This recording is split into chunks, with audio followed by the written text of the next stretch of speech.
বিএনপিকে তিনি সেইভাবে গড়ে তোলার চেষ্টা করেছেন।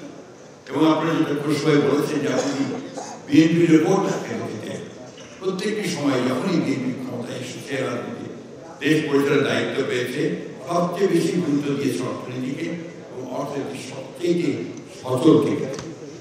আজকে যে বিষয়টার উপরে আমরা সবচেয়ে বেশি গুরুত্ব দিতে চাই সেটা হচ্ছে যে সাধারণ মানুষগুলো যেন ভালো থাকে, আমাদের কৃষকেরা যেন ভালো থাকে, তার সমস্যার সমাধান যেন করা যায়, আমাদের শ্রমিকেরা তারা যেন তাদের শ্রমের ন্যায্য মূল্য পায়, এবং অর্থনীতিতে যেন স্টেবিলিটি একটা স্থিতি অবস্থা থাকে এবং ম্যাক্রো ইকোনমিক্সে যেন শক্ত হবে দাঁড়ায়।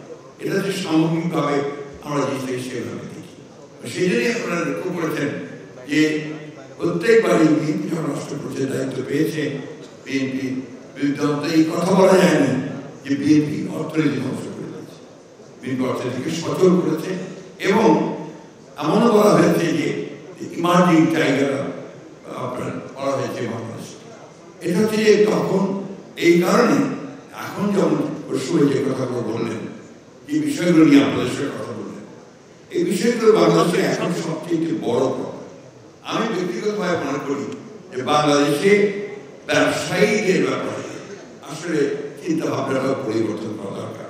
এখানে সমুদ্র ডক্টর ইনামুল হক সাহেব এই কথা বলেছেন যে চোর ধরা ব্যাপারটা না থেকে এখানে ট্রাস্টের ব্যাপারটা খুবই ইম্পর্টেন্ট।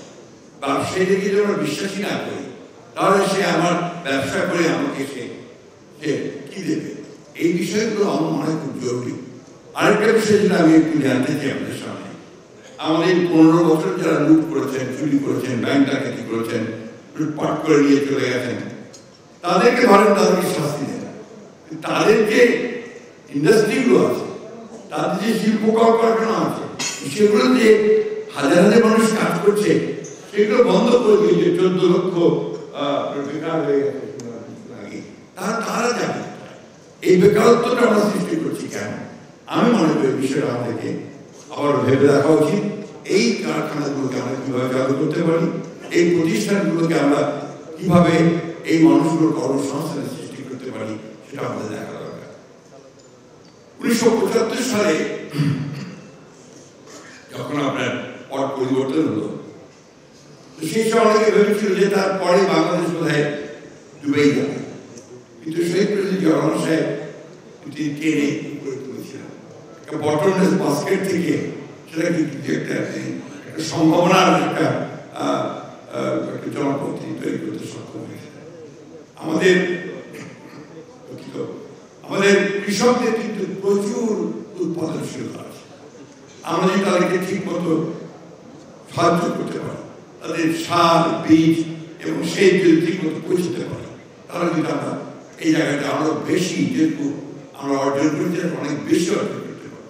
আপনারা একটা স্বীকার করে দেখুন, 1971 সালে যখন আপনার স্বাধীনতা যুদ্ধ হয়, সেই সময় বাংলাদেশে আমাদের জনসংখ্যা ছিল 7.5 কোটি, খাদ্য ঘাটতি ছিল 28 লক্ষ মেট্রিক টন। আমার মনে হয় জাহাঙ্গীর সাহেব আছেন, স্বামী বসে ভালো বলতে পারবেন, অর্থনীতি কৃষি মানুষ।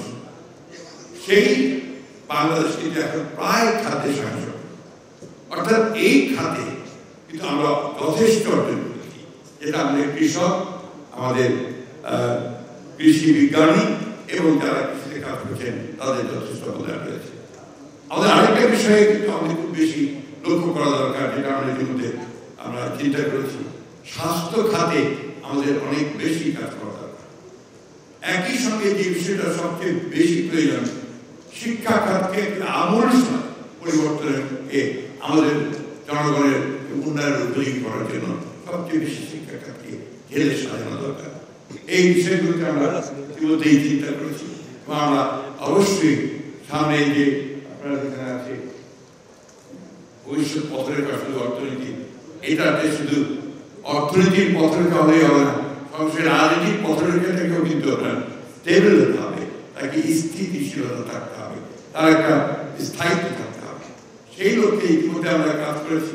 আমরা সবাই জানি যে আমরা আপনার এই যে রিফর্মসগুলো করেছি, চার্টারে সই করেছি, ঘোষণাপত্রে সই করেছি, এবং একটা জিনিস আমি পরিষ্কার করে আপনাদের সামনে বলতে চাই যে বিষয়গুলো আমরা সই করেছি, রিফর্মসের যে প্রস্তাবগুলো এসেছিল এ সব কিন্তু আমরা অনেক আগেই দিয়েছি।